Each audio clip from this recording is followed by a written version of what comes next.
Alors, comme on est, alors, je peux dire c'est intimiste parce que je n'ai pas le plaisir d'être avec vous, mais on est en petit comité. N'hésitez pas à m'interrompre pendant cette présentation qui a pour but d'expliquer un peu l'approche que le Shift a côté, du côté du diagnostic finalement qui rend nécessaire la thérapie consistant à se décarboner. Euh, Au Shift, vous allez voir que dans ce que je vous présente sur cette partie sur la sécurité des approvisionnements en énergie, en tout cas, je pense que on pourra parler pendant l'échange de la partie, vous voyez le titre de la présentation, de la partie matière et compétences. Je vais vous en donner un aperçu, mais vraiment le point de départ qui est très original au Shift, parce qu'on est malheureusement on est assez peu à en parler, y compris en Europe, y compris depuis l'invasion de l'Ukraine, c'est qu'on considère que on est dans une situation incertaine et précaire, de grande vulnérabilité du point de vue des approvisionnements en pétrole et en gaz de l'Union européenne. Il y a beaucoup d'incertitudes dans l'état des lieux que je vais vous présenter, mais cette incertitude en elle-même appelle à la prudence pour nous. Donc, comment est-ce qu'on voit les choses? Donc, en deux mots, le Shift Project, on est une association, on est une ONG, une association à but non lucratif, qui a vocation d'éclairer et d'influencer les débats sur la transition bas carbone. Et pour ça, on a un prisme. C'est bon, vous voyez ma Ouais. présentation de l'autre côté? Ok. Donc, je disais, on a un prisme qui est original, euh, qui consiste à considérer qu'on n'a pas une excellente raison de sortir des énergies fossiles, nous autres Européens. On en a deux.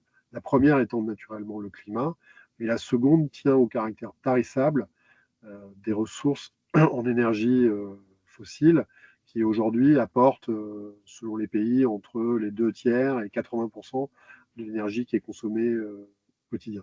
Donc on rajoute cette seconde raison pour être tout simplement à notre diagnostic, pour être tout simplement très sérieux sur la mise en œuvre de la thérapie de décarbonation. Voilà. Et donc je vais vous donner donc nous on appelle ça la double contrainte carbone, climat plus caractère tarissable des énergies fossiles. Et c'est cette seconde contrainte, non pas en aval de notre usage des énergies fossiles, mais en amont, qui tient aux limites des réserves, dont je vais vous donner un bref aperçu. La manière dont on raisonne au Shift, on ne regarde pas l'économie comme un phénomène purement monétaire ou capitalistique. On revient systématiquement, vous le connaissez si vous avez déjà écouté Jean-Marc, et si vous connaissez un petit peu nos travaux, on revient systématiquement à un regard porté sur l'économie à travers des flux physiques objectifs, des tonnes, des joules et des personnes qui peuvent Mathieu, faire des choses, qui ne peuvent pas faire des choses. Donc on voit toujours ton slide de départ, juste pour te tenir au courant. Je pense que tu es déjà sur le slide 3, toi, mais on voit Ouais. le. Ouais, là, ouais, voilà, on la voyait pas en plein écran. Pourquoi Mais ça ne défile pas? Alors, c'est les subtilités du partage d'écran qui font. Bon, mais je vais rester. si tu restes comme ça, je pense que c'est bon pour vous dans la salle? Ouais, si tu restes comme ça et que tu suis Ok, en passant, c'est entendu. bien. Bon, entendu. Ok. Ouais. Top. Ça, c'est les subtilités du partage d'écran. Je ne sais pas pourquoi. Pour plutôt perdre du temps, je vais effectivement les afficher comme ça. Alors, je vais vous donner effectivement, donc, ce slide-là que vous n'avez pas vu, c'est là où on résume un peu la double contrainte carbone. Amont, le caractère tarissable des énergies fossiles, aval naturellement le climat. Et donc, je vais vous donner un petit peu un aperçu de cette seconde contrainte ou contrainte amont euh, qui justifie d'être très sérieux sur la décarbonation de l'économie.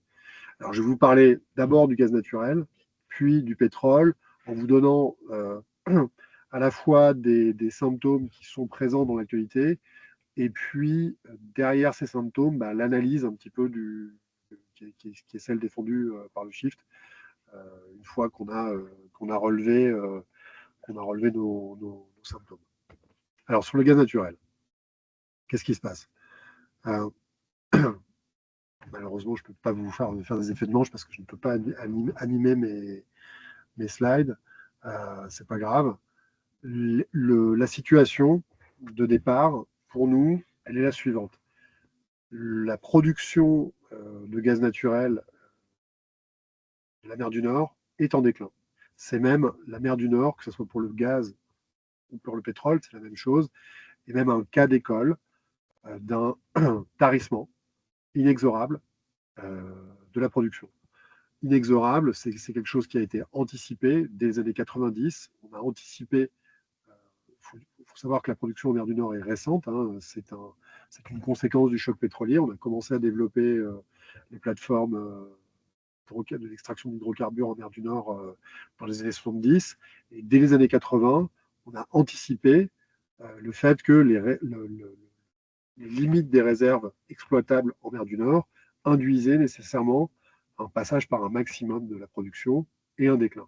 Ce passage, que ce soit pour le pétrole ou pour le gaz, ce passage par un maximum est intervenu comme prévu au début des années 2000.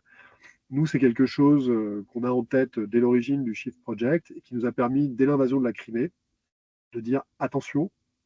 Donc en 2014, on a pu dire, et on était les seuls à peu près à le dire à l'époque, attention, le déclin inexorable et continu qui s'est poursuivi de la mer du Nord nous précipite, nous met dans les mains, met dans la main de Poutine. Aujourd'hui, rétrospectivement, depuis l'invasion de l'Ukraine, c'est malheureusement un état de fait. Là, je vous ai mis à droite la première figure présentée, le premier élément de diagnostic présenté dans le rapport Draghi, dont on a beaucoup parlé en septembre, qui est le décalage de compétitivité sur l'électricité, sur l'énergie de manière générale et sur le gaz en particulier. Tout ça étant, le prix de l'électricité étant le prix marginal de l'électricité étant une conséquence du prix du gaz. Eh bien, ce décalage de compétitivité dont souffre aujourd'hui l'industrie européenne et l'industrie, notamment l'industrie allemande, tient au fait que on ne maîtrise plus notre destin sur le gaz. Et quelque part, pour nous, c'est une conséquence géopolitique d'un phénomène physique qui est, donc on a ignoré pendant 20 ans, qui s'appelle le déclin de la mer du Nord. Alors, si on regarde ce qui s'est passé plus précisément, on a, tiens, peut-être je vous montre ça. Sur ce graphique très compliqué là que vous voyez, pour l'instant, ne regardez que la partie bleue en bas. Cette partie bleue, j'y reviendrai à ce graphique, mais elle vous montre la production de gaz naturel de l'Union européenne. Donc, effectivement, là, on commence en 2010. J'aurais pu remonter à l'an 2000, hein, à l'époque où ce déclin s'est amorcé, en 2004 exactement, mais vous voyez effectivement le déclin de la mer du Nord. C'est ce déclin précisément que l'on a ignoré, que l'on voit très bien dans la situation. Ce fait qu'on ait ignoré que la baignoire se vidait inexorablement, ben, on le voit dans la persistance des besoins en gaz naturel de l'Union européenne et l'augmentation très forte des importations de l'Union européenne entre 2014, si je prends cette date de référence, l'invasion de la Crimée, et l'annonce de l'invasion de l'Ukraine et les premières sanctions de la Russie contre l'Union européenne en 2021. Vous voyez que finalement, sur ce graphique-là, si je prends c'est une augmentation de plus de 20% de la consommation de gaz naturel. Donc, on a fait l'erreur historique, finalement, de miser sur le gaz naturel en ignorant d'une part le déclin de la mer du Nord et en ignorant d'autre part la conséquence qui était que ça nous mettait d'autant plus dans les mains du régime en place à Moscou. Et si vous regardez le petit graphe en bas, cette erreur de Paris, si on la détaille au niveau de l'Allemagne, hein, l'Allemagne a augmenté de 25% sa consommation de gaz naturel entre 2014 et 2021. Et vous voyez ce qui se passe hein, sur le mix de production, pardon, le mix de consommation énergétique de l'Allemagne pendant cette période. C'est pas pour pointer l'Allemagne, mais c'est le plus gros consommateur là-dedans et c'est le facteur déterminant. Eh bien, vous avez concomitant à l'essor des besoins en consommation de gaz naturel, et bien naturellement le phase-out, la sortie du charbon et la sortie du nucléaire. Alors ça, c'est les symptômes. Maintenant, pour notre diagnostic au shift, je reviens sur ce graphique un peu compliqué qui était qui est le graphique un peu de synthèse. Je vais vous le décortiquer pour que vous voyez un petit peu la situation, que je le disais au départ, extrêmement périlleuse dans laquelle on s'est placé, qui va pas disparaître, même si on allait vers une détente très rapide des relations avec la Russie, ce qui est naturellement pas d'actualité. Alors, ce graphique-là, donc c'est le graphique de synthèse qu'on a produit dans une analyse que nous avons publiée en 2021 sous l'égide du ministère des Armées français, de RTE, donc qui est l'opérateur des lignes à haute tension en France, et du Bureau de recherche géologique et minier, qui est une institution publique dont la mission est de regarder les ressources, les ressources minières et, et, et énergétiques fossiles. Le BRGM de son petit nom. Donc, si je décortique ce graphique, qu'est-ce qu'il dit?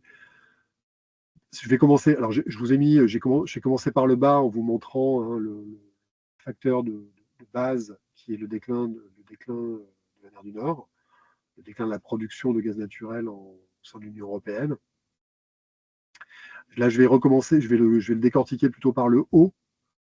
Si vous regardez là-haut, vous avez différents scénarios d'évolution de la consommation, des besoins de l'Union européenne en gaz naturel. Là, le trait ici, il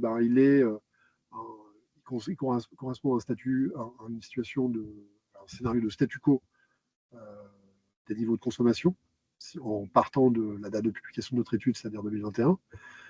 Vous avez ici la croix jaune, elle correspond à l'azimut que propose l'Union européenne avec son objectif dit Fit for 55. La croix rouge en bas, c'est un autre scénario beaucoup plus contraignant, je lui dis d'un mot, mais totalement irréaliste, proposé par la Commission européenne au lendemain de l'invasion de l'Ukraine, qui s'appelle Repower EU. Et puis entre les deux, cette ligne grasse, là, c'est un scénario médian, finalement, proposé par une agence d'intelligence économique avec laquelle on a travaillé pour cette étude norvégienne, qui s'appelle Rystad Energy. Donc là, vous avez les scénarios de demande. Maintien, scénario médian relativement vraisemblable d'une décrue lente, en tout cas sur cette décennie, des besoins en gaz naturel. Objectif encore largement hors d'atteinte de l'Union européenne. Je ne retiens pas l'objectif encore plus ambitieux qui, lui, est carrément hors de portée. Et alors, face à ça, qu'est-ce qu'on peut mettre face à ces différents niveaux de demande? Qu'est-ce qu'on peut mettre en face en termes d'approvisionnement? Alors, si je regarde comment ça se décompose, donc on a notre production domestique en bleu foncé, les volumes de gaz naturel liquéfié que l'on importe soit des États-Unis, soit du Qatar, contractés effectivement. Ici en jaune, les volumes contractés qui viennent par gazoduc hors Russie, donc concrètement c'est essentiellement la Norvège et donc hors UE et l'Algérie. Et puis en gris, les contrats existants avec la Russie par gazoduc. Okay, vous voyez, la question est de savoir comment est-ce qu'on comble le gap entre tout ce qui est ici, qui est raisonnablement prévisible, la production domestique, les volumes contractés d'ores et déjà, en tout cas en 2021, en GNL, et puis ce qui peut arriver vraisemblablement par gazoduc de Norvège ou de Russie, ou d'Algérie. Et donc vous voyez que ce qui est le cœur du message du shift, je pourrais m'arrêter à ça, c'est que plus on est sérieux avec nos objectifs de décarbonation, Fit for 55, Fit for 55, ça a été fixé avant la guerre en Ukraine au nom de nos objectifs climatiques, et bien plus ça nous sécurise, plus on est capable, et on en est loin aujourd'hui, plus on est capable d'avoir des politiques consistantes, cohérentes, audacieuses pour effectivement sortir du gaz, plus ça, au nom du climat, plus ça nous sécurise vis-à-vis de contraintes d'approvisionnement, dont le premier facteur est l'épuisement de la mer du Nord. Voilà, ça c'est Quelles sont les hypothèses derrière en termes de consommation d'autres énergies, pétrole, nucléaire et verte? Peut-être que vous allez y venir après, mais Alors là, je focalise uniquement sur les énergies fossiles. C'est-à-dire là, je vais vous parler du gaz et du pétrole. le En gros, besoin, simplement, sur la cette demande, brève, pardon. sur cette brève présentation, c'est ce qui m'a été demandé, c'est de faire un état des lieux sur ce que le patron de Total, Patrick Pouyanné, appelle le système A. Je ne sais pas si vous avez entendu ça. Pouyanné, il dit, bon ben voilà, il y a un système, on doit passer d'un système A à un système B. Le système A, il est de bout en bout jusqu'aux yeux tributaires d'approvisionnement correct correspondant à la demande en pétrole et en gaz. Et le système B, ben, c'est tout le reste. C'est le nucléaire, c'est les renouvelables. Et, et, toute la question est de savoir comment est-ce qu'on passe de l'un à l'autre sans se saborder, notamment l'industrie européenne. Et là, le message que j'étais en train de vous expliciter, c'est que finalement, sur ce graphique, vous voyez que plus on est consistant, et on en est loin aujourd'hui, plus on est consistant sur le développement du système B, plus ça nous sécurise sur la butée euh, dans laquelle on s'est mis sur la pérennité du système A, nous, Européens, qui importons beaucoup de pétrole et beaucoup de gaz. Et si je saute, parce que je vois que je suis déjà trop long, sur la partie l'état des lieux, le pendant de l'état des lieux qu'on pose là-dessus sur le pétrole, je pourrais revenir sur les détails sur le gaz euh, si vous voulez, pendant l'échange. Mais sur le pétrole, c'est assez simple. La première étude qu'on a publiée sous l'égide du ministère des Armées en 2020, elle vous montre un truc tout bête. Encore une fois, je ne rentre pas dans les détails de ce graphique. Le message général, il est très simple. Tous les pays donc là, ce que vous avez représenté sur ce camembert, ce sont les sources d'approvisionnement par pays de l'Union européenne en pétrole brut en 2018, donc avant la guerre. Okay, en pétrole, hein, cette fois, je parle bien du pétrole. Tous les pays qui donc vous avez voilà, sur ce camembert, vous retrouvez ce qu'on sait aujourd'hui, ce qu'on ne savait pas trop à l'époque, mais ce qu'on sait tous aujourd'hui, c'est qu'un tiers des approvisionnements de l'Union européenne, c'est du pétrole russe. Okay, vous voyez l'Arabie Saoudite, vous voyez l'Irak, vous retrouvez ici la mer du Nord, Norvège, UK. Alors, ce que ce graphique dit, selon Rystad Energy, donc la société d'intelligence économique que j'évoquais tout à l'heure, cette société norvégienne sur laquelle on s'est fondé pour construire ce graphique, on n'a pas du tout produit, c'est vraiment ce qui sort de l'état des lieux de Rystad Energy, qui fournit en analyse notamment l'Agence internationale de l'énergie. Ce camembert vous dit, c'est que tous les pays en rouge, à commencer par la Russie, mais vous retrouvez le Kazakhstan, vous retrouvez l'ensemble des grands producteurs africains, notamment l'Algérie et l'Angola, sont voués au déclin pour des raisons géologiques. Tous ces pays-là, tous ces pays qui sont en rouge, donc vous voyez, hein, pas besoin de vous faire une photo, c'est plus de la moitié des approvisionnements avant-guerre de la Russie, de l'Union européenne, sont voués, tout comme la mer du Nord, au déclin. Pour des raisons naturelles, pour des raisons géologiques, pour des raisons de tarissement, d'épuisement des réserves en place. Voilà. Et ce seul fait, si vous voulez, nous permet de justifier, en France en particulier, et de plus en plus au niveau européen, qu'on a on a une seconde excellente raison, je reviens à cette notion de seconde, de double contrainte carbone, on a une seconde excellente raison d'être extrêmement consistant et grave, au-delà du climat, sur nos objectifs de décarbonation. Cette fois, effectivement, non pas au nom du climat, mais au nom tout simplement de la souveraineté économique européenne. Voilà un peu l'état des lieux qu'on a qu'on pose sur ce système A et le fait qu'il est, pour nous Européens, il arrive en butée, non pas parce que à cause de ce que les climatologues nous prédisent, à raison, mais parce que l'Union européenne est tributaire à plus de 50% d'approvisionnement en pétrole qui sont voués à plus ou moins, à des rythmes plus ou moins rapides à se tarir, tout simplement. D'un mot, pour vous donner une illustration de ça, hein, je disais que la mer du Nord est un cas d'école d'un déclin irréversible de la production de pétrole et de gaz, où il n'y a pas de question de guerre, il n'y a pas de question de sécurité des contrats, il n'y a pas de question d'accès à l'état de l'art pour extraire un maximum de pétrole, il y a tout simplement un phénomène écologique. La mer du Nord est un cas d'école de ça, mais le continent africain a franchi, tout comme la mer du Nord, son pic il y a maintenant plus de 15 ans. Si vous sommez la production de l'Algérie, du Nigeria, de l'Angola et d'autres, tous ces pays, le total de leur production est passé par un maximum en 2007 et n'a cessé de décliner depuis. L'Azerbaïdjan était également un pays qui est en déclin. Et les deux pays qui ne sont pas encore en déclin effectif, mais d'après toutes les sources de référence, je ne parle pas du Shift Project là, hein, je parle bien de Rystad, de l'Agence internationale de l'énergie et d'autres sources. La Russie et le Kazakhstan sont deux pays font partie des pays qui voisinent le déclin, qui sont au bord du déclin, pour une raison qui est toute bête, et je conclurai là-dessus, c'est que leurs réserves déclinent. C'est le dernier élément du diagnostic par rapport au pétrole, mais je pourrais vous montrer la même chose pour le gaz. Le phénomène est équivalent.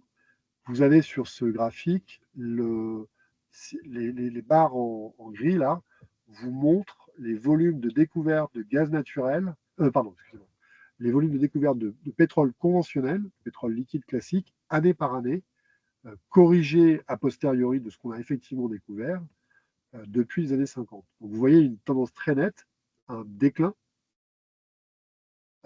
des quantités de pétrole que les pétrogéologues découvrent et donc ensuite exploitent année par année depuis les années 60.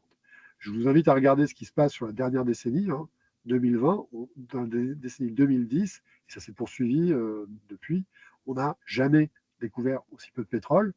Et vous voyez en noir, là c'est la production, donc c'est de la consommation.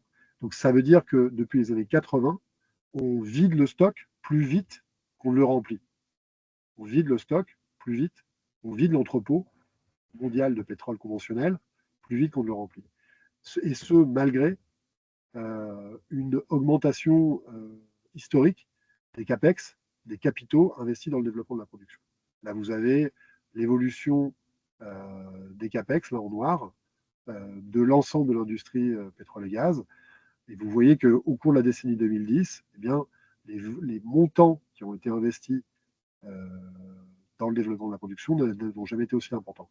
Donc c'est ce que je mets là un peu en guise de plaisanterie très sérieuse.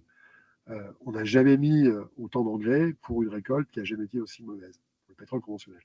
Et si je vous montre ce que ça donne pour le gaz, c'est l'équivalent de déclin des découvertes de gaz conventionnel. Alors, c'est où? Alors, c'est dans le graphique qui est animé, donc ça doit être derrière ce truc-là. Voilà. Je fais bouger mon. Là, vous voyez les volumes en bleu très foncé, là. C'est les volumes de gaz naturel conventionnel découverts depuis entre 2010 et 2023. Là, la source, c'est Rystad Energy. Donc, vous voyez une même tendance. Ce qui est normal, ce qui est normal, puisque dans la plupart des cas, on découvre le gaz naturel.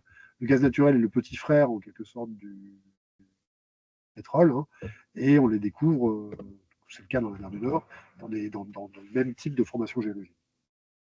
Voilà un peu pour cet aperçu de la seconde contrainte carbone qui justifie pour nous d'être très sérieux quand il s'agit de sortir, de quitter le système A, cher, toujours très cher à monsieur Patrick Pouyanné, pour aller vers un système B, où là, on peut l'évoquer, si on peut en discuter, si vous voulez, mais c'est l'autre partie de cette présentation, je ne pourrais pas le développer, mais on est d'emblée, d'un mot de conclusion, on est d'emblée, lorsqu'on rentre dans ce système B, on est d'emblée sous contrainte d'énergie, de matière et de compétences. Il y a énormément de symptômes, que l'on parle donc d'énergie, de disponibilité en capacité de production de nucléaire ou de renouvelable, ou d'énergie issue de la biomasse.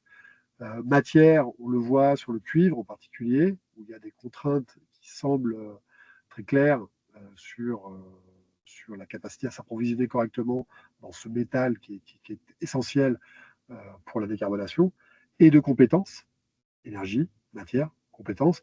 On le voit, on a énormément de symptômes de ça, dans le déploiement des capacités de production ou dans le déploiement des capacités de réemploi. Finalement, on passe dans un système où on comptait sur des énergies et des matières importées sans contrainte, ou avec très peu de contraintes jusqu'aux années 2000, et on se place d'emblée dans un système qui est contraint et qui, pour nous, justifie d'avoir un diptyque consistant à associer d'un côté des politiques de l'offre, des politiques industrielles misant systématiquement sur des usages aussi sobres que possible côté demande. Pour nous, l'Europe est dans une situation extrêmement vulnérable, à la fois dans le système A, dont elle cherche à sortir, mais directement dans le système B, qui justifie de développer des politiques de transition exclusives. On ne pourra pas tout faire, côté offre, et côté demande, des politiques de la demande ayant pour principe la priorisation des usages. On ne pourra pas, encore une fois, tout faire. Voilà. Ça, c'est l'essentiel de la philosophie de ce que propose côté thérapie, pour nous sortir de cette tragédie historique du climat et de la géopolitique, de la puissance énergétique qui revient au grand galop côté Poutine ou côté Trump. C'est l'essence de ce qu'on cherche à faire valoir au Shift. Et Mathieu, est-ce que je peux proposer à valider avec le groupe de passer au système B, Ouais. PQF, et de prendre encore 10 minutes? Oui. Ça va? On va jusqu'à 40. Il y a plein d'espoir. Mathieu, juste une question. Est-ce que tu dois partir à 20h pile? Non, je peux déborder un petit peu, ouais. Ouais, c'est super sympa et on ne dépassera pas 20h15, c'est promis juré. Mais comme ça, si on peut encore avoir un peu de matière de ta part sur ce que vous avez fait avec le PTF. Bon, ok. Alors, si je suis très synthétique, je repars de ce graphique là que je vous ai. Alors, peut-être que vous ne l'avez pas vu, du coup, celui-là, c'est le premier. Je disais, donc là, maintenant, voilà, notre approche thérapeutique. Je j'use et j'abuse de l'analogie parce que je pense qu'on est malade, notre addiction aux énergies fossiles. Donc, j'use et j'abuse de l'analogie avec l'art médical. La méthode thérapeutique que l'on développe, elle consiste d'abord à. Alors, le diagnostic, je viens d'en parler. Mais maintenant, côté action, côté méthode thérapeutique, le premier élément, ça consiste à regarder le malade, regarder l'économie européenne comme un phénomène physique parmi d'autres. Donc, à nouveau, on parle très peu d'euros ou de dollars au shift, en tout cas jamais en amorce d'analyse. Il y a d'autres gens qui, pour les montants d'investissement en particulier, qui font ça très bien, sur lesquels on s'appuie. Nous, on parle de tonnes, de joules et de personnes. On regarde la manière dont on peut structurer effectivement ce système B, concrètement, en termes d'organisation d'infrastructures et de besoins d'emploi et en compétences. Et si je résume, la philosophie générale de notre approche, on décrit pour nous un triangle de risques physiques. La contrainte sur les énergies fossiles, je viens d'en parler longuement, mais face à elle, des contraintes côté matériaux, fonciers, et ça ne figure pas sur le graphique, mais je l'ai évoqué, j'en ai beaucoup parlé, contraintes sur les compétences. Et finalement, notre but, et je pourrais rajouter effectivement la demande, sur ce graphique, les besoins d'emploi et compétences, mais finalement, notre idée, c'est d'avoir une navigation qui nous part de ces trois écueils. Ne pas tomber de carré là, ne pas tomber d'une contrainte de limites dans nos accès aux énergies fossiles, à des limites sur les matériaux, l'usage des sols et des besoins d'emploi en compétences qu'on n'arrivait pas à fournir en temps et en heure. Donc ça, c'est vraiment le cœur de la philosophie de ce qu'on a produit au Shift. Ça a été repris par une instance qui a été créée, qui a été rattachée au service du Premier ministre en France, qui s'appelle le Secrétariat général planification écologique, qui a vraiment repris ce prisme d'analyse, à la fois côté diagnostic et thérapie, pour faire valoir la nécessité de documenter bien ce qu'on peut espérer faire raisonnablement en termes de transformation de l'organisation des flux économiques qui aujourd'hui dépendent de près ou de loin, de bout en bout des énergies fossiles. Et le but du jeu, donc ça c'est ce qu'on a produit en 2021, ça s'appelait le plan de transformation de l'économie française, et ça a donné la création, notamment la création du secrétariat général à la planification écologique. Et là maintenant, on démarre une nouvelle feuille de route qui va nous amener jusqu'au présidentiel en France en 2027, qui consiste tout simplement à passer de faire valoir la nécessité de se remettre à planifier, parce qu'une transformation aussi profonde que la décarbonation, ça, on l'a bien vu, l'expérience des 20 dernières années le prouve, ça ne marche pas avec uniquement un signal prix et des signaux réglementaires épars et pas cohérents entre eux. Ça demande de planifier. Donc ça, c'est ce qu'on a fait valoir auprès d'un certain nombre de publics clés en France. Il ne vous aura pas échappé qu'on n'est pas complètement passé du constat à l'action. Sur la suite de notre feuille de route, ce qu'on veut faire, c'est de passer de faire valoir la nécessité d'un plan à faire valoir la nécessité de sa mise en œuvre cohérente. Et pour nous, c'est ce que j'ai décrivé là, tout à l'heure, ça passe par des politiques industrielles ciblées et exclusives avec en sous-texte, on ne pourra pas tout faire. On ne pourra pas tout faire. Et on voit déjà un certain nombre d'initiatives échouer. On ne pourra pas satisfaire les besoins de tous les industriels. Ça a été bien documenté par le SGPE, notamment sur les besoins en hydrogène, en carbone, ou sur les besoins en, en énergie issue de la photosynthèse, où le SGPE a très bien montré que les ressources en place et la capacité à mobiliser des politiques industrielles, même en étant très proactif, ne suffirait pas à répondre à tous les besoins exprimés par les intérêts particuliers de telle ou telle filière industrielle. Ça, c'est côté offre. Et côté demande, c'est trouver une adéquation avec des politiques de la demande qui mettent au cœur de la logique une hiérarchisation, une priorisation des usages. Oui au train et non au vol en avion pour faire Paris-Nice. Oui aux petites voitures, et si possible, oui surtout au transport en commun. Tout ça, c'est des choses qui sont qui font très largement, on a cette chance en France, qui font très largement consensus auprès des experts. L'ennui, c'est qu'on en reste essentiellement à des constats intellectuels et qu'on n'a pas du tout pris la mesure de ce que j'ai essayé de vous montrer. C'est pour ça que je mets l'accent sur la seconde contrainte carbone. On est vraiment dos au mur, non pas vis-à-vis du climat, parce qu'on pourrait survivre. Bon, je ne dis pas vivre, mais je pense qu'on pourrait survivre à un climat très dégradé. Mais on a un problème de souveraineté économique. Le fait qu'on a un décalage de compétitivité prix sur l'énergie et sur le gaz, ce qui est le premier élément du diagnostic posé par Mario Draghi, ça ne va pas disparaître d'un coup de baguette magique. L'ennui, c'est que des gens comme Mario Draghi ne vont pas jusqu'au bout du raisonnement et disent il n'y a qu'à Faucon l'intelligence artificielle, il n'y a qu'à Faucon l'hydrogène, etc. En fait, si vous ne revenez pas à une vision des flux économiques et de la réalité de capacité de déploiement de politique industrielle ici et maintenant, c'est la stratégie de l'échec. Vous avez des projets industriels qui échouent. On le voit très clairement sur l'hydrogène aujourd'hui en Europe et même dans le monde. Et on le voit très clairement aujourd'hui aussi sur les projets de SAF, de carburant alternatif au kérosène. Donc il faut être concret, et il faut être concret en comprenant que la bonne stratégie pour l'Europe, c'est la stratégie du faible, c'est la stratégie du vulnérable, qui consiste à être prudent dans les constats et prudent dans l'action, c'est-à-dire cibler les objectifs côté offre et prioriser les usages côté demande. Voilà, c'est vraiment ça la philosophie générale de la méthode thérapeutique qu'on cherche à développer au Shift. Il nous reste 1 minute pour arriver à 40 avant de passer aux questions. Est-ce que tu veux juste présenter dans les grandes lignes les grands secteurs du PTF ou des grandes conclusions Bon, 1 minute, là, c'est une gageure. C'est vraiment... Alors, tu peux m'envoyer dans les roses. Hein. Non, j'oserais pas.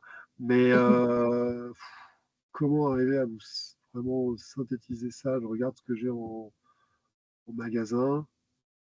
Non, vraiment, sur une minute, je peux parler par mots-clés. Côté production d'énergie, passer du système A au système B, ça veut dire arriver à faire aussi bien avec beaucoup moins. Qu'est-ce que ça veut dire? Ça veut dire qu'on n'arrivera jamais, et c'est probablement le premier élément à avoir clairement en tête dans la méthode thérapeutique, on arrivera, et ça fait très largement consensus aujourd'hui en France, on n'arrivera jamais à développer des alternatives bas carbone au même niveau de consommation. Au même niveau de consommation. Pour vous donner un ordre de grandeur, la production électrique en France, c'est 500 TWh. La consommation d'énergie finale, c'est 1600 TWh. Vous voyez, production domestique d'énergie bas carbone de l'ordre de 500 TWh. Consommation d'énergie finale avec 2/3 d'énergie fossile, 1600 TWh.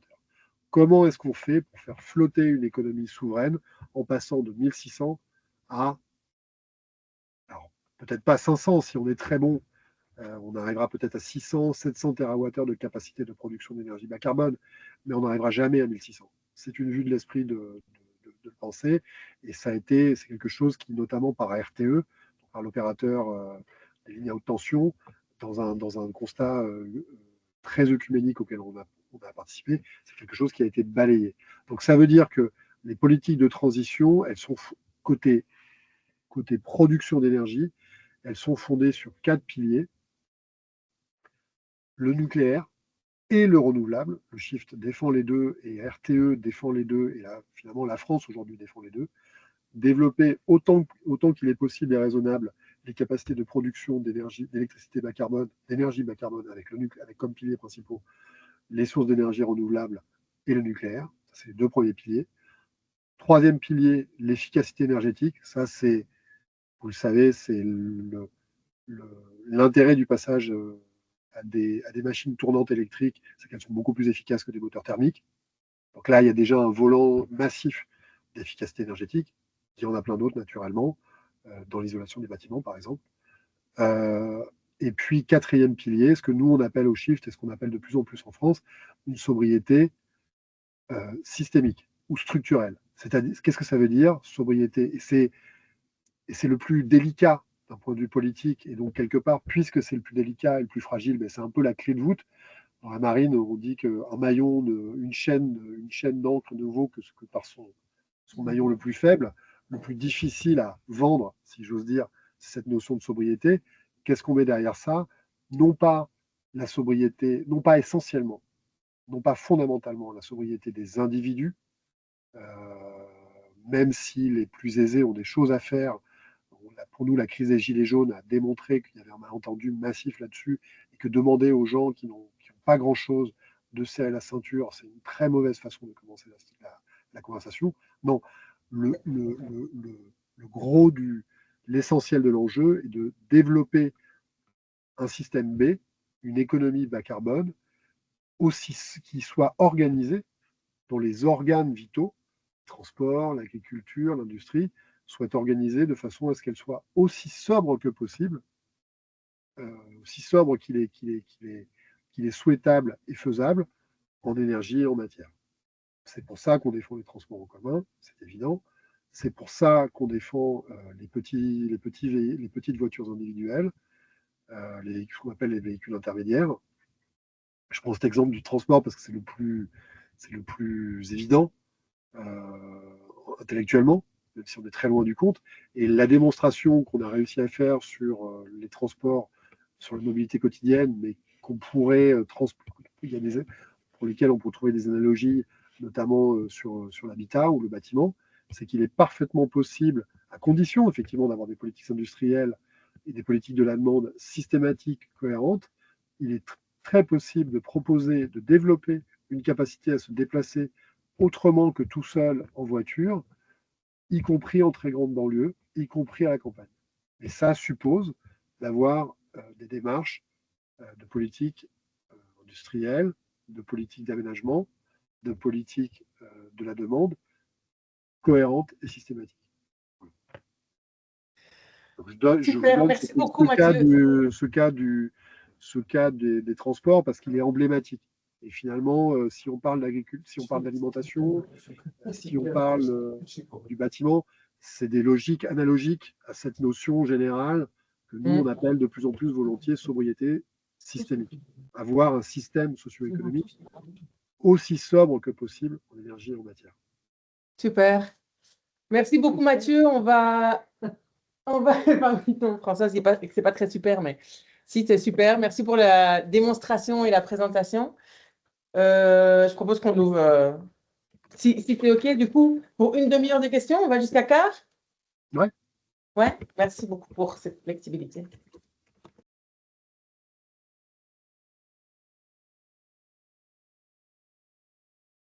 Ah, c'est pas du tout notre conclusion. C'est notre constat. Aujourd'hui, à date, faute de politique industrielle. Non, je n'ai pas dit que c'était souhaité. Hein. Non, mais c'est une très bonne question. Notre constat, c'est que faute de politique industrielle suffisamment clairvoyante et audacieuse, ce qui est en train de se passer, c'est exactement ce que vous décrivez. BASF fait ses investissements du côté de Houston pour aller chercher l'énergie pas chère. Voilà. Donc, si on est très tard hein, dans cette évolution, nous, il y a une inertie, il y a un phénomène inertiel inexorable. On a pris beaucoup, on a procrastiné. Pour moi, face à un constat qui était très clair, évidemment du côté du climat, mais également du côté des conséquences du déclin de la mer du Nord et du tarissement de nos sources domestiques de pétrole et de gaz.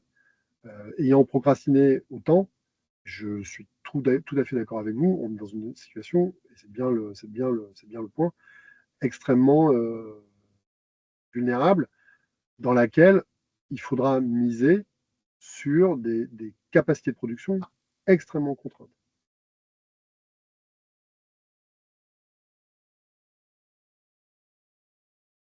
Ouais, je ne suis pas du tout d'accord avec ce. Je suis d'accord. Alors, l'inertie vous donne raison, mais il y a des moments de rupture dans l'histoire. Il y a des moments où, dans des régimes démocratiques, on a choisi de façon clairvoyante de contraindre et de réorienter les usages. L'exemple pour moi le plus frappant est le Royaume-Uni à partir de 1939. Je suis absolument convaincu que, ou dans une moindre mesure, parce que les États-Unis, après Pearl Harbor, je dis dans une moindre mesure parce que les États-Unis avaient une capacité à la fois réorienter massivement leur économie sans se retrouver dans des situations de pénurie, de gestion de la pénurie, qu'a géré démocratiquement le Royaume-Uni sous Churchill. Je ne fais pas cette analogie avec l'effort de guerre à la légère. La sortie des énergies fossiles, que ce soit au nom du climat, parce que on est pris dans une tenaille géostratégique aujourd'hui entre Trump et Poutine, réclame une grande clairvoyance de nos systèmes démocratiques. Et je suis d'accord avec vous, c'est pas une mince affaire. Et moi, je suis payé pour être proactif sur ce sujet-là. Je m'emploie à essayer de faire valoir la salubrité à la fois du diagnostic et de la thérapie que je vous propose en France et de plus en plus en Europe. Mais je suis d'accord avec vous, malheureusement, pour reconnaître que c'est pas gagné.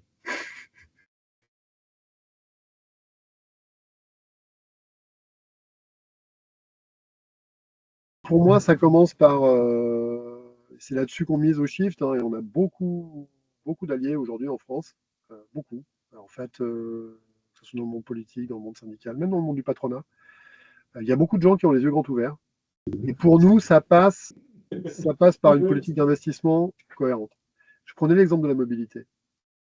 On sait que faire le plein, c'est une contrainte extrêmement forte sur les budgets des ménages les plus modestes. La crise des Gilets jaunes en France a été la plus importante crise sociale depuis 1968. C'est un phénomène historique extrêmement significatif qui est parti sur les taxations sur le pétrole, sur les carburants. Pour nous, ça a été une confirmation de ce qu'on défend, c'est que on a besoin de politiques publiques cohérentes, et je vous le dis, il est parfaitement, moyennant des investissements qui n'ont rien à voir avec les investissements qu'on a pu faire dans les lignes de TGV ou dans les autoroutes, de développer des alternatives à la bagnole individuelle pour les déplacements quotidiens, jusqu'à y compris en grande banlieue et à la campagne, en développant systématiquement les réseaux de bus express, le train, le covoiturage, et en privilégiant des véhicules plus petits et moins puissants.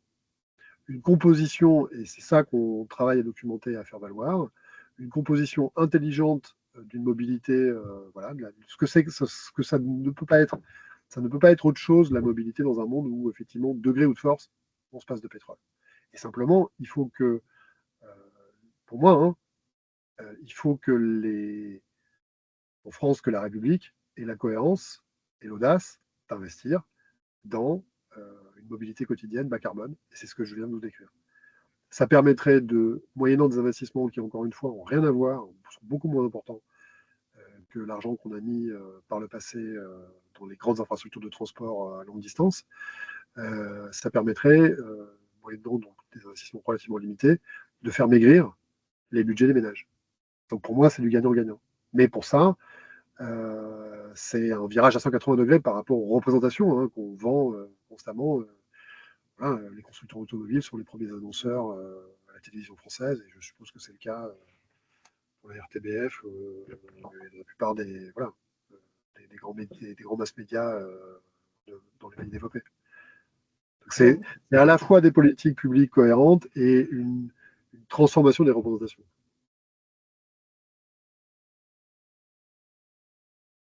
C'est pas ce que j'ai dit. La production d'électricité bas carbone en France est de l'ordre de 500 TWh. Et si on tient nos objectifs en développement du renouvelable, des renouvelables, du nucléaire et des carburants issus de la photosynthèse, on peut espérer, en étant très très bon, arriver à quelque chose comme 650-700 TWh. C'est ce qu'il y a dans les scénarios de RTE notamment. D'efficacité et de sobriété structurelle, effectivement. C'est l'énergie grise qu'on importe. C'est-à-dire notre empreinte, en fait. Parce qu'on est en train de calculer du reste. Quand je parlais de priorisation, on a publié, exactement dans cette logique, on a publié un rapport, alors on fait comme tous les rapports du Shift, surtout pas en chambre, mais en travaillant avec des experts dans l'industrie. Notamment, on a beaucoup travaillé avec ArcelorMittal France sur la partie acier. On a publié en fait, c'est dans l'industrie où les gains d'efficacité peuvent être les plus importants, où l'effort de sobriété peut être le moins important. Et il y a une notion de priorisation des usages, c'est-à-dire que si pour la souveraineté économique européenne, on se dit qu'il est important de continuer à produire au hasard de l'acier, qui soit recyclé ou non. Et derrière, on sait bien, si vous connaissez le sujet de l'acier, on sait très bien récupérer de l'acier, simplement on n'en fait rien, on l'exporte. Vous voyez, la politique industrielle n'est pas amenée à son terme. Ou qu'on se dise qu'il serait intéressant de continuer à produire des engrais azotés avec de l'énergie bas carbone au lieu de le faire avec du gaz russe, alors il y a un certain nombre d'usages clés que l'on peut effectivement prioriser, au détriment, clairement, d'un certain nombre d'usages qui ne sont pas compatibles avec, pour moi, une économie qui est structurellement vulnérable. Typiquement, pour moi, le parangon de ça, c'est un certain nombre de délires qu'il y a sur le développement des data centers. On voit clairement aujourd'hui, c'est pas de la prospective, typiquement si vous regardez l'Irlande, l'Irlande a dû mettre un moratoire sur l'installation de nouveaux data centers parce qu'ils n'ont pas assez d'électricité. Ils y ont vu une opportunité de business à un moment donné, et puis à un moment donné, l'opérateur national irlandais a dit alto fou, on va vers des blackouts. Et c'est ce que Mezzavoce dit aujourd'hui, RTE, pour y revenir. Voilà. C'est faire des arbitrages entre des industries dont on a un besoin vital en termes de souveraineté, et puis d'autres usages. Se dire qu'on va typiquement mobiliser une grosse partie de la production d'électricité bas carbone pour faire des carburants à base d'hydrogène, est-ce qu'il ne vaut pas mieux privilégier le train? L'Europe a pris un retard absolument considérable dans la capacité. On est en train de se réveiller là-dessus, mais le fait qu'il soit plus simple d'aller de Paris à Berlin en avion est beaucoup moins cher qu'en train, bah, c'est là encore une erreur historique monumentale qui, pour nous, qu'il est nécessaire de rattraper. Des choix comme ça. Il n'y a pas d'avenir pour toutes les industries. Pour nous, l'Europe est rentrée de plein pied dans le monde des limites physiques à la croissance.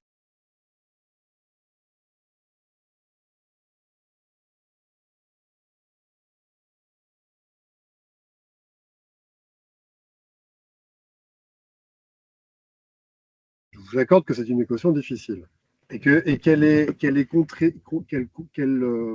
contrevient en tout ou partie à un certain nombre d'axiomes du capitalisme, clairement. On n'est pas anticapitaliste au shift, on dit juste attention, la maximisation des profits pour tous et en tout lieu, quelle que soit la forme de capital, si on revient à un regard physique et technique sur ce que c'est que l'économie, ben, les arbres ne montent pas au ciel et on ne peut pas raser gratis. Et la grosse différence entre vous l'avez dit, hein, la grosse différence entre la stratégie parfaitement rationnelle de Trump et la nôtre, c'est que eux, c'est land of plenty et pas nous. Que eux ont pu redevenir premier producteur mondial de pétrole grâce au pétrole de schiste, et que nous, on a une source domestique qui s'appelle la mer du Nord et qui est la source d'abondance, je veux dire le pétrole, pas la mer du Nord, le pétrole en général, qui se tarit. Donc en fait, le problème, les données du problème sont les mêmes, mais simplement d'un côté et de l'autre de l'Atlantique, l'équation ne se résout pas du tout de la même manière. Il y a une économie qui, d'un point de vue physique, est dans une situation de domination parce qu'elle bénéficie de ressources naturelles. C'est pas le cas de l'Europe.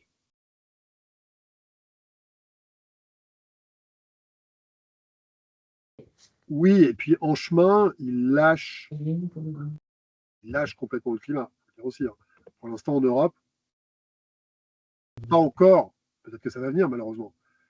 Mais on n'a pas encore. On est d'ailleurs le dernier bout de continent, peut-être avec la Chine, mais c'est compliqué, à ne pas avoir lâché nos objectifs climatiques et en garder un élément structurant de l'ensemble de nos politiques publiques.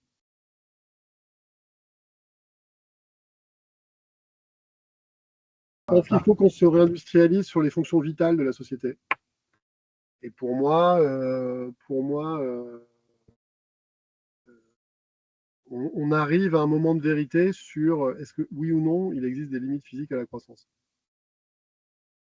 Et je pense que l'Europe, on a commencé à les toucher du doigt. Et c'est plus de la prospective. Hein. Pour moi, je vous le redis, hein, il y a la situation dans laquelle on s'est mise. En fait, le Kremlin a saisi tactiquement une opportunité qui était écrite dans le déclin de la mer du Nord. Voilà. Le fait que l'industrie européenne, de manière générale, et l'industrie allemande, grosso modo du nord de l'Europe, ait misé complaisamment sur le gaz russe, en ignorant d'une part que M. Poutine, on le sait depuis la Tchétchénie au début des années 2000, n'est pas vraiment un enfant de cœur, et que d'autre part, à Groningen, on a plié boutique, c'est une erreur historique, massive, dont on ne fait que commencer à payer les conséquences et qui ne va pas disparaître d'un coup de baguette magique et qui ne va certainement pas disparaître si on se dit mais oui, mais en plus on va faire des carburants, on va faire du kérosène avec de l'hydrogène et puis on va faire des data centers pour tout et n'importe quoi. Je suis pas en train de condamner telle ou telle techno. Je dis juste qu'il est grand temps que l'on choisisse pourquoi on mobilise telle ou telle technologie. La vidéo à très haut débit, c'est très intéressant pour faire de la médecine à distance. C'est beaucoup moins utile à la société pour faire tourner des vidéos de petits chats. Je sais que j'aime bien les petits chats.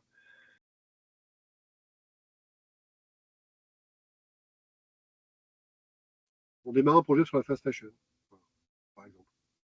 On démarre un projet sur la filière textile de manière générale et sur comment est-ce qu'effectivement on peut avoir une politique industrielle, avoir une politique de la demande qui soit systématiquement, qui vise systématiquement une qualité d'usage et une sobriété des usages, les deux.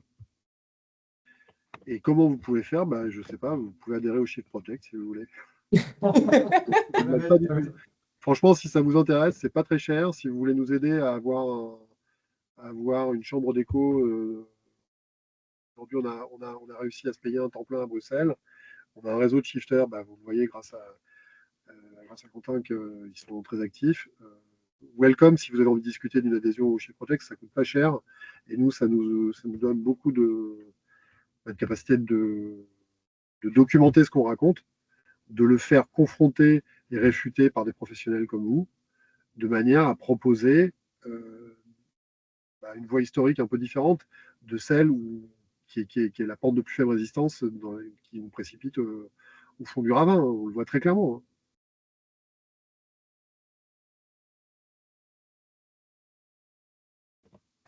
On a eu beaucoup d'impact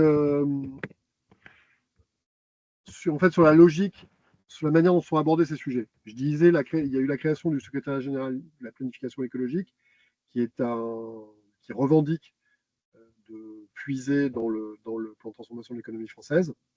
La stratégie qui est celle de... Je donne deux exemples. Alors, sur la mobilité quotidienne, sur le fait qu'il faut arrêter d'opposer nucléaire et renouvelable, et qu'il faut miser massivement sur la sobriété des usages. Ça, c'est quelque chose qui est monté très fort dans les diagnostics qui sont défendus par le SGPE, par RTE et par d'autres instances qui ont vraiment voix au chapitre côté production d'énergie. Maintenant, on a défendu avec succès une stratégie pour la décarbonation des 50 plus gros sites industriels français qui intègre cette notion de sobriété systémique. Ça, c'est quelque chose qu'on a fait valoir avec succès pour les interlocuteurs qu'on a. J'ai envie de dire, on reste quand même largement dans le succès d'estime, au sens où aujourd'hui, on a essentiellement à faire valoir des victoires intellectuelles. Malheureusement, il y a un refus d'obstacles, encore aujourd'hui, peut-être par difficulté à regarder la situation en face, dans toute sa gravité, auprès en particulier des élus. Et c'est le but du jeu pour nous sur la suite des événements, de double down, de passer vraiment de convaincre les crânes d'œufs qui informent les décideurs politiques et économiques à convaincre les décideurs politiques et économiques directement. Le Shift est au départ un club d'entrepreneurs. L'idée de Jean Covici au départ, c'était de faire un Davos du climat. Alors ça a muté et c'est pas ça. Mais aujourd'hui, en France en tout cas, on s'appuie sur un réseau de 70 boîtes de toutes les tailles, ça va de la multinationale à la PME ETI, qui ne demandent qu'à ce qu'on mette de la cohérence dans nos politiques industrielles et nos politiques de développement. C'est plutôt en empreinte carbone. On n'a pas, si vous voulez, sur la décarbonation des plus gros sites industriels, il y a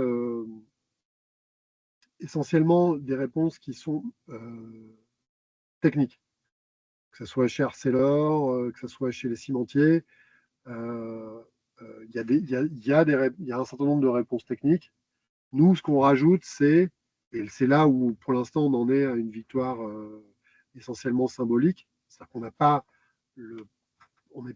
encore le passage à des politiques industrielles structurées autour de ces notions de sobriété des usages.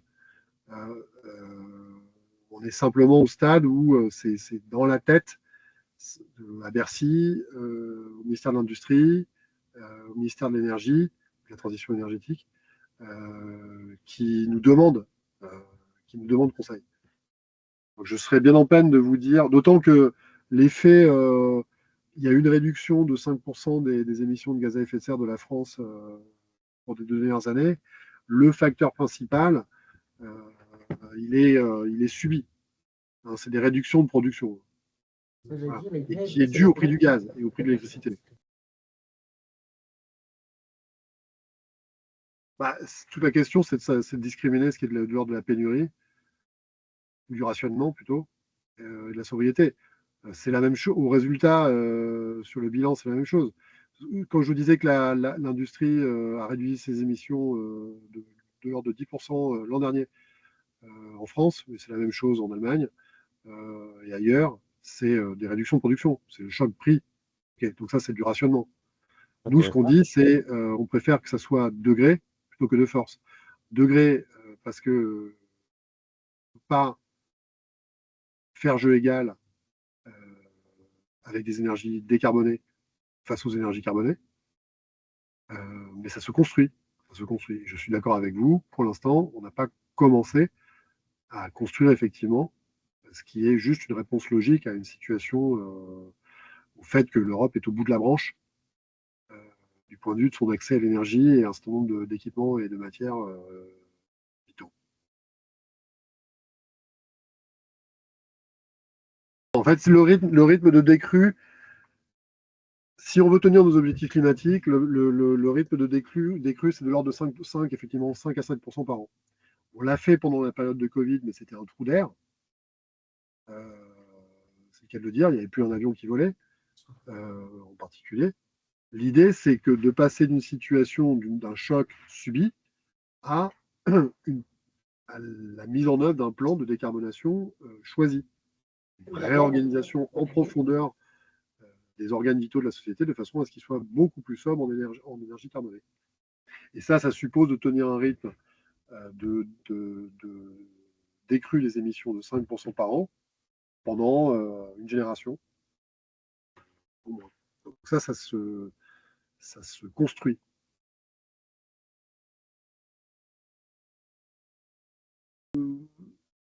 L'histoire, je ne sais pas si elle progresse, mais en tout cas elle avance. Le fait que le rapport Draghi, je le prends comme un symptôme emblématique, est posé comme premier élément d'un constat très sombre sur la vulnérabilité de l'industrie et de l'économie européenne. Le fait qu'il ait mis en premier élément du constat notre décalage de compétitivité prix sur l'énergie, le fait que l'Allemagne, l'industrie allemande soit en récession depuis maintenant 2 ans, à cause du prix de l'énergie, c'est-à-dire à cause du prix du gaz naturel liquéfié, je ne sais pas, j'espère qu'à un moment donné, ça va percoler. Il n'y a pas d'issue à ça. Il n'y a pas d'issue autre que compter sur nos ressources domestiques. Et compter sur nos ressources domestiques, ça suppose de faire aussi bien en tant que société, avec moins d'énergie et moins de matière. C'est possible, mais ça n'apparaît pas d'un coup de baguette magique. C'est soit construit, soit, comme monsieur l'a dit, subi, confère les arrêts de production dans l'industrie ou confère la crise des gilets jaunes. Ça dépasse les travaux du Shift. Nous, on essaie d'influencer cette population-là, mais moi, à titre personnel, je le vois comme un signe de désarroi face à une situation historique qui est mal comprise encore, ou qui n'est pas regardée en face. Si on avait une vision claire de la situation, comme c'était le cas en situation de guerre, où il n'y a pas à interpréter ce qui se passe une fois qu'il y a eu la retraite à Dunkerque, il n'y a pas à interpréter ce qui se passe. Il y a une situation qui est claire. À ce moment-là, les sociétés sont parfaitement claires de se mobiliser en 2-3 mouvements. Idem pendant la crise du Covid. Le degré de contrainte qu'on a imposé aux populations sans que 80% de la population ne renaque et voit, et quand cette population voyait très clairement son intérêt à ne pas se déplacer, porter un masque, etc. Bon, bah, quand la situation est claire, les sociétés sont capables de bouger. Aujourd'hui, pour moi, on est dans une situation de cacophonie qui est le fruit d'un désarroi dans une situation historique qui est mal comprise. Bah, elle serait meilleure.